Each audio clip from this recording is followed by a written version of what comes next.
Shalom, selamat pagi saudara-saudariku yang terkasih dalam nama Tuhan Yesus Kristus. Apa kabar? Semoga kita semua dalam naungan kasih Tuhan dan dalam perlindungan Tuhan. Hari ini kita berjumpa dalam acara penyegaran rohani Kristen Ekumene. Perkenalkan, nama saya Romo Kristi Mahendra PR, dan saya merasa bersyukur dan bergembira karena saya diberi kesempatan untuk berbagi pengalaman iman kepada para saudara.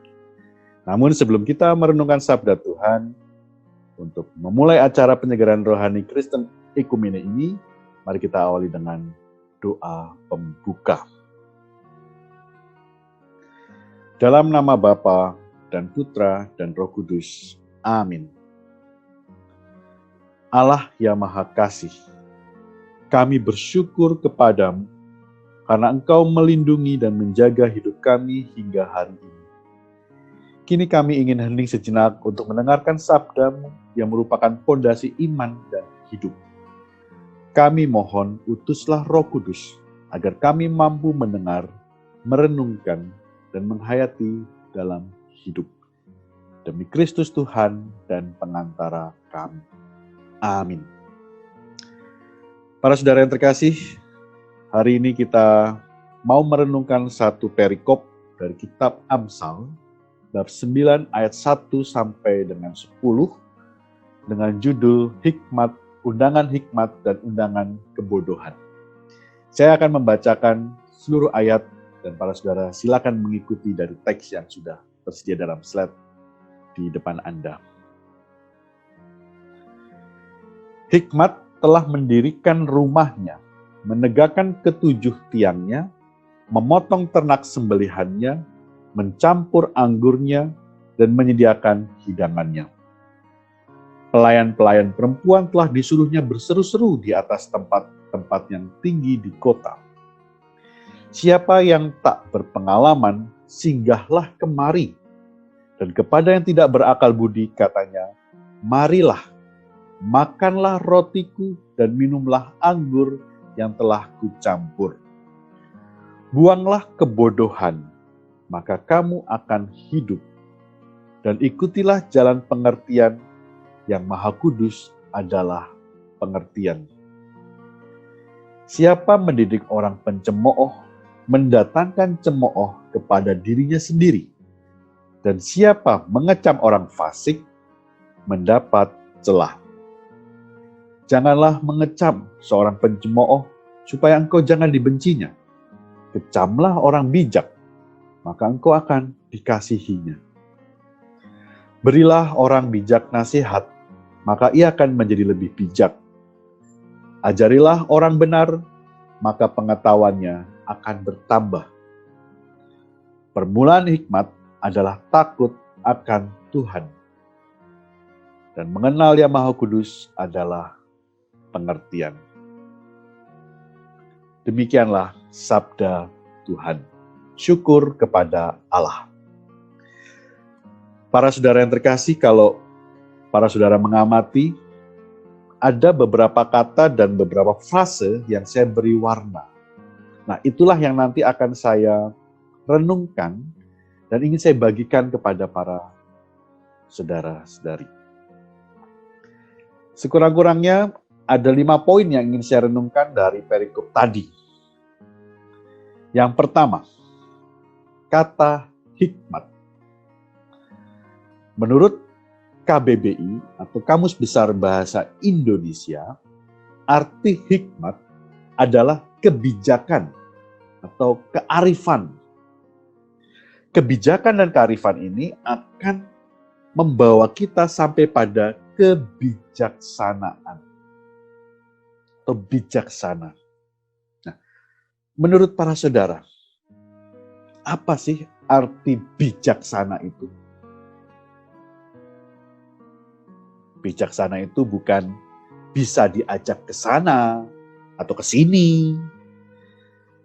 Tetapi sejauh saya merenungkan, bijaksana atau kebijaksanaan itu artinya mempertimbangkan segala perkara bukan karena ambisi, bukan karena emosi, bukan karena egois, bukan karena kebencian.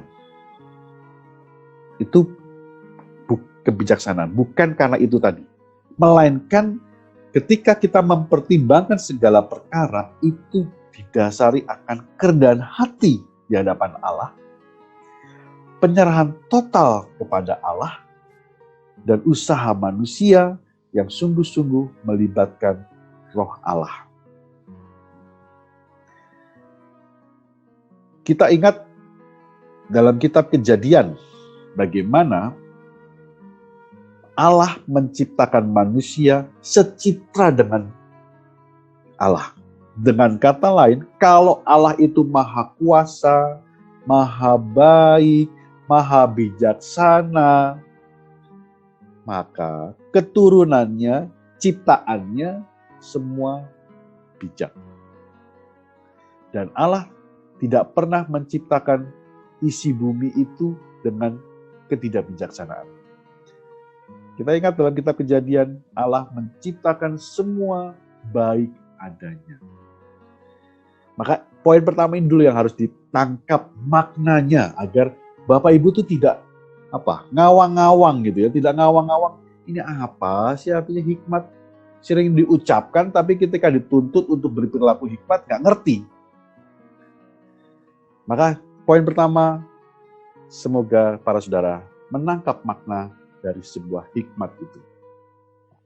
Nah, kalau kita ngomong hikmat, pasti ada lawannya. Nah, ini yang ingin saya benturkan. Karena apa? Hikmat itu lawannya kebodohan, itu ada dalam setiap manusia. Dan ini juga ada dalam perikop tadi yang kita baca dengan judul Undangan Hikmat dan Undangan Kebodohan. Nah, sekarang saya ingin mendalami kata kebodohan. Tadi hikmat sudah ya. Nah, sekarang kebodohan atau bodoh. Kalau menurut para saudara, saya ingin bertanya, menurut para saudara, apakah ada orang bodoh di dunia ini? Kalau kita merenungkan kata bodoh, tolong jangan dimaknai dan diukur seperti kalau orang ujian, apapun itu mata studinya, nilainya E. Lalu kita dengan mudah mengatakan, bodoh kamu karena kamu nilainya E. Tetapi dalam konteks ini saya akan lebih dalam memaknai kata kebodohan ini. Lalu kalau tadi dikatakan Allah menciptakan semua isi dunia itu baik adanya, lalu kenapa ada kebodohan? Kenapa ada konflik? Mengapa ada perang? Kenapa ada dosa? Siapa yang menciptakan itu semua? Lagi-lagi saya ingin mengajak Bapak, saya tarik dalam kitab Kejadian bagaimana kisah Adam dan Hawa itu menjadi cikal bakal pertamanya kebodohan itu ada. Adam dan Hawa diciptakan Allah dengan kebijaksanaannya, dengan kesuciannya. Maka ketika setan menggoda Adam dan Hawa, lalu akhirnya Adam dan Hawa mengikuti godaan setan, disitulah kebodohan pertama terjadi. Dan keturunannya pun bodoh sampai sekarang ini. Termasuk saya ini bodoh. Dalam arti kedosaan.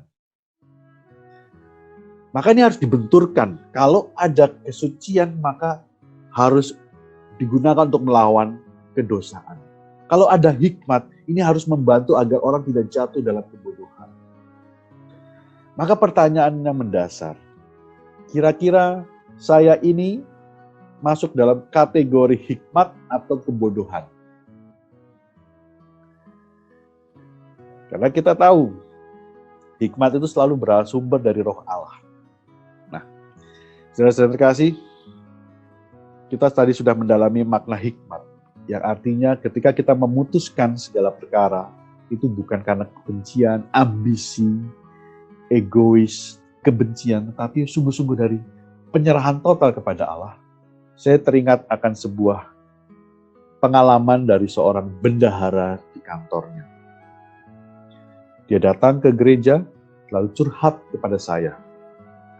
Dia mengatakan, Romo, hati saya bergulat. Ada apa toh? Saya dipercaya sebagai bendahara di sebuah kantor. Tapi melihat teman-teman sekeliling saya itu pada korupsi, lalu saya diminta untuk membuat laporan fiktif. Ya, korupsinya sih nggak banyak, Romo. Ya 50.000, ada yang 75.000, ada yang 150.000. Dibandingkan duit yang jumlahnya ratusan juta. Tapi saya merasa saya tidak bisa. Ingat, cara setan menggoda manusia itu dengan cara yang menarik, Bapak Ibu. Tidak ada setan itu menggoda dengan kesengsaraan. Maka tadi, pengalaman Adam ini coba kita bawa dalam pengalaman hidup kita. Benar nggak itu setan menggoda dengan cara menarik? Mungkin hanya sebatas apel dalam buah terlarang itu. Tetapi dalam konteks real di dalam dunia kita, tidak hanya apel, tapi duit, cuan-cuan. Ala Romo, cuma 50.000 ini dibandingin uangnya Bank Mandiri itu berapa sih? Nggak ada kecil, Romo, nggak ada seperberapanya. Ala cuma 100.000 kecil, Romo. Ala cuma 500.000 kecil dibanding duit yang MM-an itu, Romo, kecil. Tetapi ketika Anda mengatakan kecil, disitulah Anda sebenarnya memupuk kebodohan semakin hari semakin banyak. Dan akhirnya hati Anda akan bertumpul. Dan disitulah setan berjaya dalam diri Anda. Dan disitulah kebodohan menyelimuti diri Anda. Maka para saudara, kalau kita mengaku beriman, kalau kita mengaku berhikmat, apa yang harus kita lakukan? Kita harus melawan kebodohan. Pemerintah saja memerangi kebodohan kok. Kenapa kita malah menghidupi kebodohan itu? Memang seringkali bodoh itu membuat orang jadi malas untuk bangkit. Tetapi tidak usah kecil hati. Ada hikmat yang sungguh-sungguh membawa kita pada keselamatan. Maka pertanyaannya adalah, Anda termasuk orang berhikmat atau orang bodoh? Bodoh dalam arti dalam petik jatuh dalam kedosaan. Oh kan? Sudah ada yang mulai senyum-senyum kan? Ada yang sudah mulai garuk-garuk kepala kan? Saya pun juga tidak hikmat-hikmat banget, tapi setidaknya saya mengurangi kebodohan saya. Agar saya sedikit demi sedikit menghapus kebodohan, agar saya sedikit demi sedikit juga mencapai pada kehikmatan. Maka poin kedua adalah bagaimana kita menyikapi yang selalu ada di depan mata kita. Dan inilah pilihan. Kita mau berhikmat atau kita mau menghidupi kebodohan. Itu poin kedua. Poin ketiga, makanlah roti dan minumlah anggur. Makanlah roti dan minumlah anggur. Dalam tradisi gereja, kita ingat bagaimana Yesus mengundang seluruh murid sebelum Yesus menderita dan wafat di kayu salib dalam peristiwa Kamis Putih. Undangan Yesus untuk makanlah roti dan minumlah anggur tidak berhenti pada pesta perjamuan, tetapi dalam tradisi iman Katolik, Kristen Katolik, itu diungkapkan dalam sakramen Ekaristi yang merupakan perwujudan iman saya yang paling tinggi kepada Tuhan Yesus. Jadi penghayatannya tidak hanya pesta makan-makan, makan mendoan, minum ronde gitu, tidak. Tetapi ketika dihayati, makanlah roti, minumlah anggur, disitulah kita mengalami kesatuan tubuh dan darah Kristus.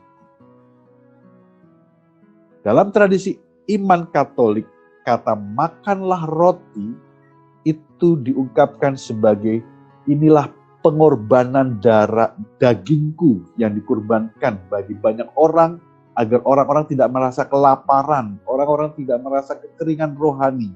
Maka orang diungkapkan dengan sakramen menerima tubuh Kristus. Demikian juga anggur.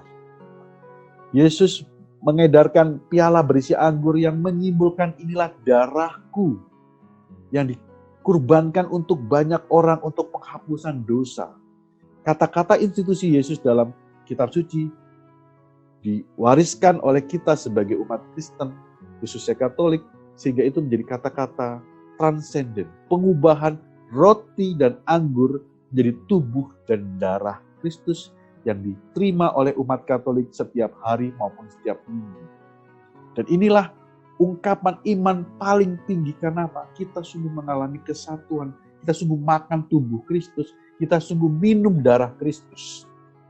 Tidak berhenti hanya pesta-pesta, tapi sungguh saya mengalami intim bersama Yesus.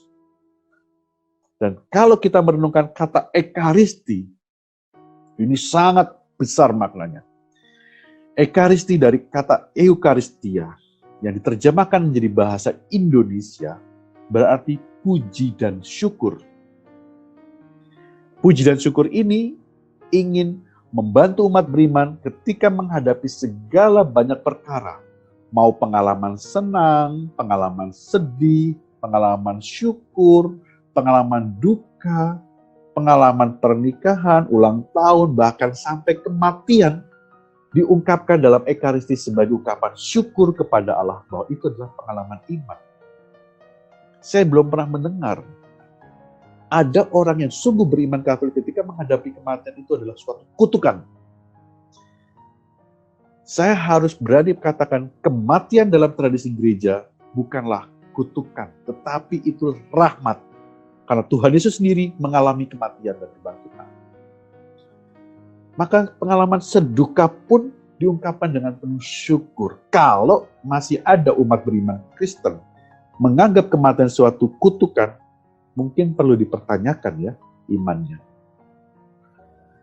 Bapak saya kemarin baru meninggal mendadak jantung. Dan itu sungguh mengejutkan. Malam saya masih bisa video callan, pagi dini hari dinyatakan meninggal. Protes saya kepada Tuhan. Tetapi saya mencoba oh iya, hidup mati adalah hak Allah. Maka biarkanlah itu kembali kepada Allah. Maka saya bersyukur bahwa Bapak saya akhirnya mengalami perjumpaan dengan Allah secara personal sekarang. Itulah Ekaristi yang bagi umat Kristen Katolik menjadi puncak imannya karena mengalami kesatuan dengan Tuhan Yesus.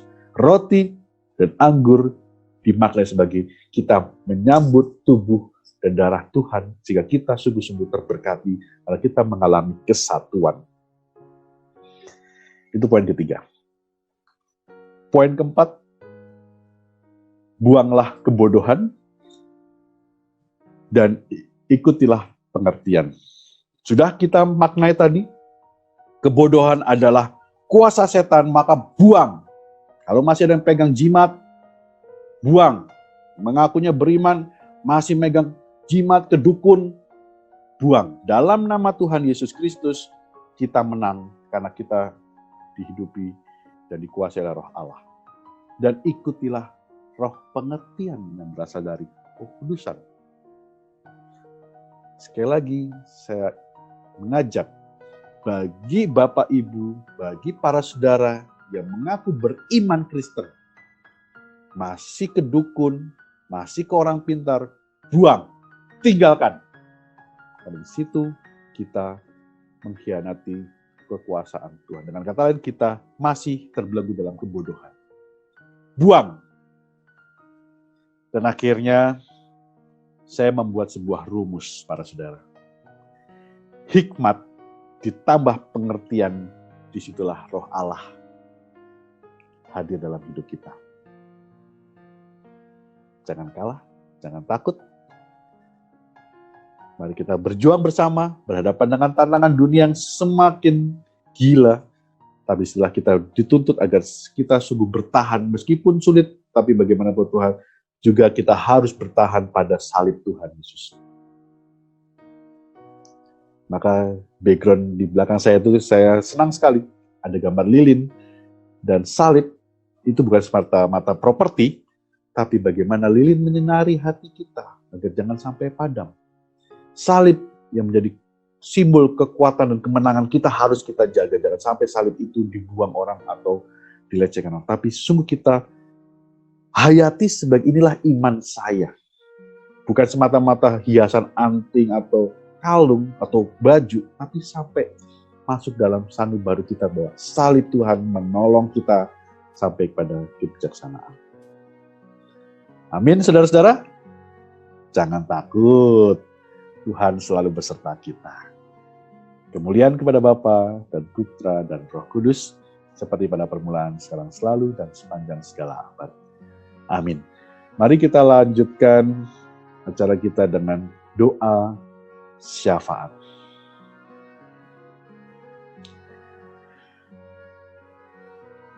Bagi gereja masa sekarang, ya Bapa, tambahkanlah gerejamu di masa sekarang ini agar berani menyuarakan peringatannya terhadap ketidakadilan dan kekerasan yang terjadi di masyarakat. Kami mohon, kabulkanlah doa kami ya Tuhan. Bagi semua orang yang mencari kebenaran, ya Bapa, bimbinglah mereka yang mencari kebenaran. Semoga perjumpaan dengan umat-Mu membawa mereka kepada Kristus Sang Kebenaran Sejati. Kami mohon, kabulkanlah doa kami ya Tuhan. Bagi kita yang hadir dalam pertemuan ini, ya Bapa, curailah kami cinta kasih-Mu sehingga kami dapat mencintai siapapun tanpa membeda-bedakan agama, suku, budaya, dan status sosial. Kami mohon, kabulkanlah doa kami ya Tuhan. Dan akhirnya mari kita satukan doa-doa syafaat kita dengan doa yang diajarkan oleh Tuhan Yesus Kristus. Bapa kami yang ada di surga, dimuliakanlah nama-Mu, datanglah kerajaan-Mu, jadilah kehendak-Mu di atas bumi seperti di dalam surga.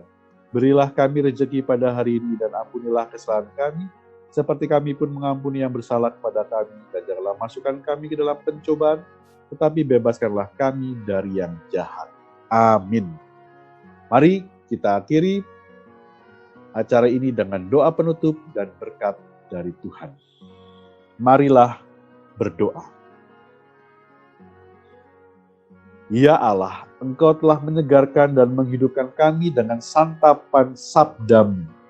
Semoga berkat anugerah Putra-Mu yang besar, kami dapat bertumbuh dalam iman, agar layak dapat bagian yang tetap dalam hidupnya. Dialah Tuhan kami yang hidup dan berkuasa sepanjang segala masa. Amin. Mari kita mohon berkat Tuhan.